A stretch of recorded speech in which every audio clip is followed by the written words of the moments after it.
Hi hello welcome to Mantrafy. జాతీయ అంతర్జాతీయ ప్రముఖులు అయోధ్య రామ మందిర ప్రాణ ప్రతిష్ఠ ఉత్సవానికి తరలి వస్తున్నారు. ఇదిలా ఉంటే ఈ రామాలయం వెనుక ప్రధానమంత్రి నరేంద్ర మోడీ 32 ఏండ్ల నాటి శపథం ఉంది. అయోధ్యలో రామాలయం నిర్మించే తిరిగి అయోధ్యకు వస్తానని మోడీ ప్రతిజ్ఞ చేశారు. నేడు అదే మోడీ రామాలయం ప్రారంభిస్తున్నారు. అందరి చూపు అయోధ్య వైపే. అయోధ్య రామాలయం కోట్లాది మంది హిందువుల ఆకాంక్ష. సుదీర్ఘ పోరాటం, న్యాయ వివాదాలను దాటుకొని జనవరి 22న అయోధ్య రామ మందిర ప్రారంభం కాబోతుంది. సుప్రీం న్యాయ పరిష్కారంతో అయోధ్యలో రామ మందిరం పునర్నిర్మాణం జరిగింది. ప్రధానమంత్రి నరేంద్ర మోడీ అయోధ్య రామాలయ నిర్మాణం ఒక సంకల్పంగా పెట్టుకున్నారు. 32 ఏండ్ల క్రితం శపథం చేశారు. అయోధ్యలో రామాలయం నిర్మించిన తర్వాతనే తిరిగి వస్తానని ప్రతినబూనారు. ఇప్పుడు అది నిజమైంది.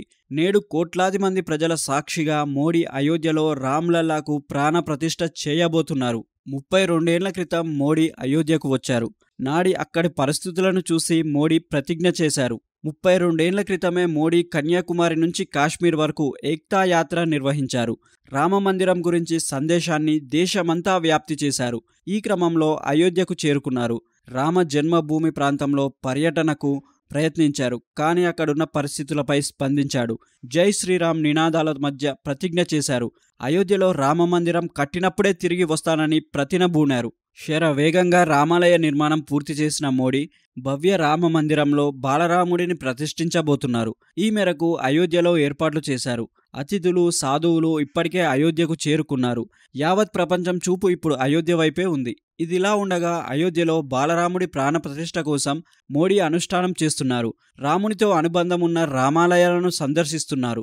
మరోవైపు దేశం నలుమూలల నుంచి విలువైన వస్తువులను అయోధ్యకు చేరుకుంటున్నాయి. గుజరాత్, ఒడిశా, జమ్మూ కాశ్మీర్ నుంచి దీపాలు, ధూపం బత్తీలు అయోధ్యకు చేరుకున్నాయి. మరిన్ని ఇంట్రెస్టింగ్ అప్డేట్స్ కోసం మా ఛానల్ని లైక్ చేయండి, షేర్ చేయండి మరియు సబ్స్క్రైబ్ చేయండి. Thanks for watching.